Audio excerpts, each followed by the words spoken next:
Let's create the game of Hangman. Now in Hangman, you want to guess the letters of a word in order to guess the words. So with Hangman, you always have a word to guess. So you can define any words you'd like.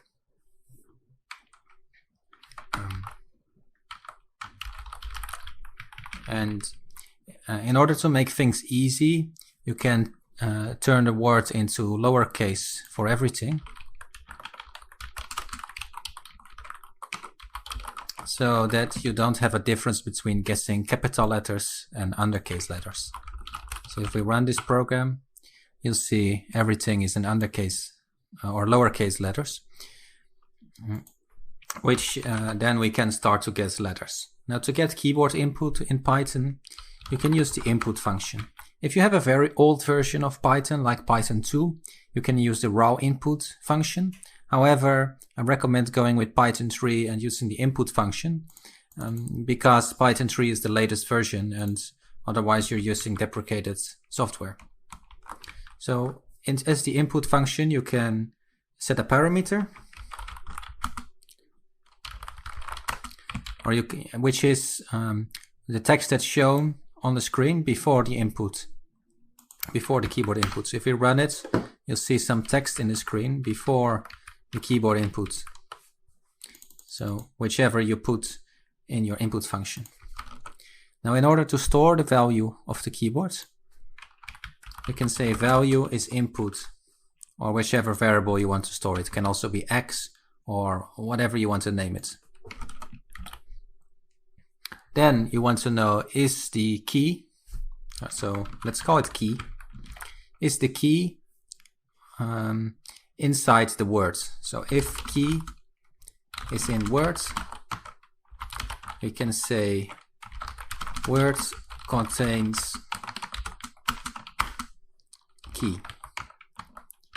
Make sure you have 4 spaces in front, otherwise the Python is like not running the code. So this should be 4 spaces and not tabs.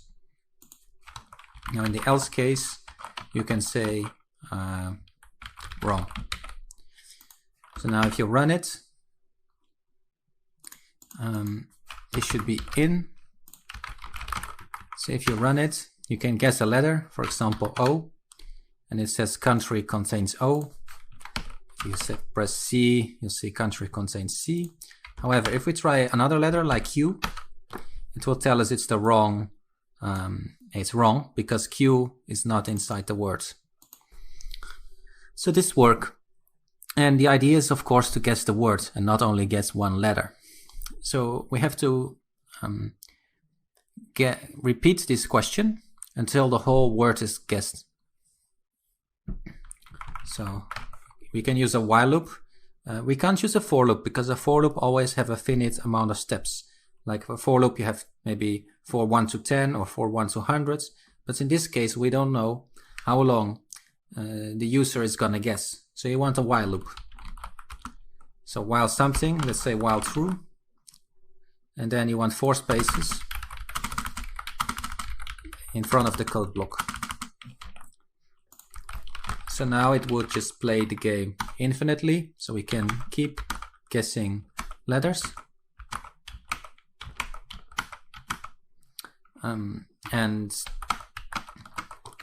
You can do that infinitely.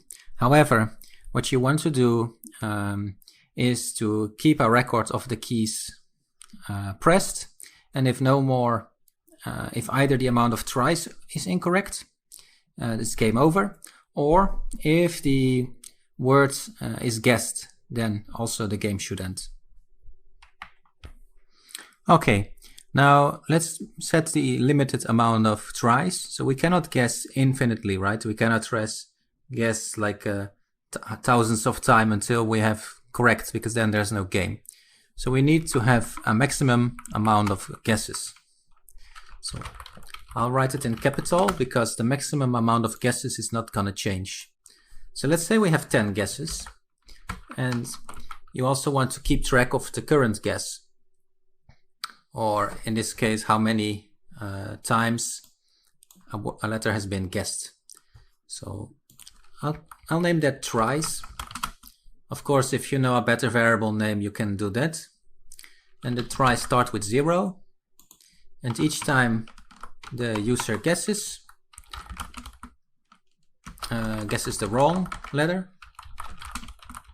it increases the tries. And of course, it shouldn't go infinitely. So if the number of tries is greater or equal to the maximum amount of guesses, we just want to end the game, break.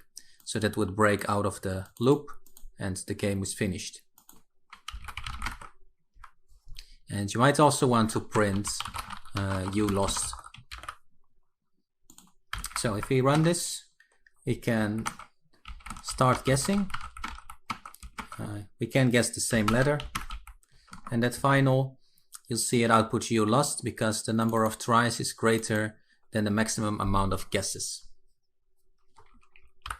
You don't want to play the game infinitely. The user should have, or the player should be allowed to guess a number of times, but not forever, right? Otherwise there's no game.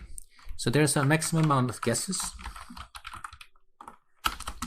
The maximum amount of guesses, or maximum amount of tries. Doesn't really matter what you call the variables, but it should be clear to you what the variable represents. So the maximum number the user can guess a letter. So let's say the maximum is 10, and you want to specify where we are now. So it starts with the 0th try.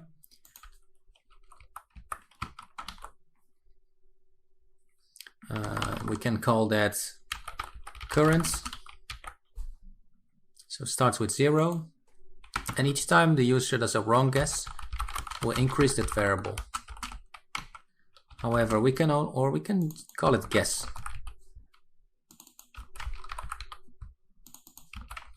So if the number of guesses, so maybe number of guess, if the number of guesses is greater or equal to the maximum tries, you want to end the game. So the user has lost,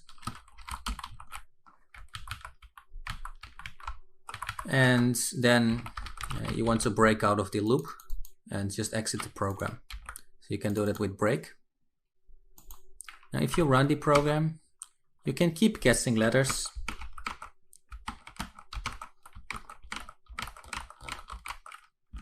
And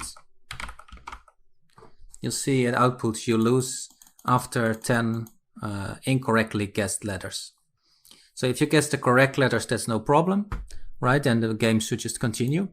But if you do a wrong guess, it should output that you lose and quit the game. Now, the next thing to do is, now we can lose the game, which is great, but we can never win the game. So this is a game right now where you can never win. And of course, you want to be able to win the game. Next, we should be able to win. Now we can win if we guessed all the letters of the words. And one way to do that is each time we guess the right letter, we can just remove that letter from the words. So we can say words. We replace the letter with nothing. And that way the words become shorter and shorter. So let me run that, and you'll see that each time I guess a letter correctly, the word is getting shorter. However, it will also go to -1, right? So we can still not win. But we can say if the length of the words is equal to 0, you win, right? Because you guessed all the letters. So then you break out of the loop. And if we run it, we can guess all the letters and win the game. However, we can also lose the game. So if we just have enough wrong guesses, you see we lose the game. Now, what if you have a word like loop, which has the same letter twice?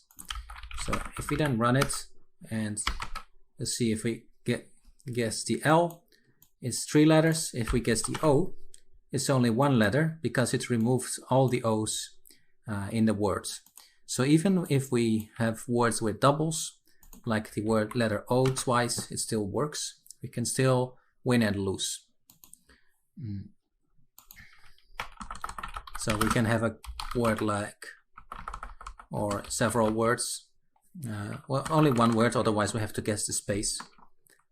So let's say good, and it's the same thing, right? So if we guess the D, it's 2 letters. If we guess the O, we win, because the O is removed from the word, which just happens to appear twice. Or let's say we have good morning as a word, which has the word letter O 3 times. You see that if I guess the O, it immediately has 8 letters. And then, of course, we can start guessing the other letters. And there's only 1 letter left to guess, which was the I, and you'll see I win. Because the letter G also appears twice, so it removed that twice as well. So this is the basic Hangman game. You can download it and play around with it yourself, or you can try to make your own version from scratch.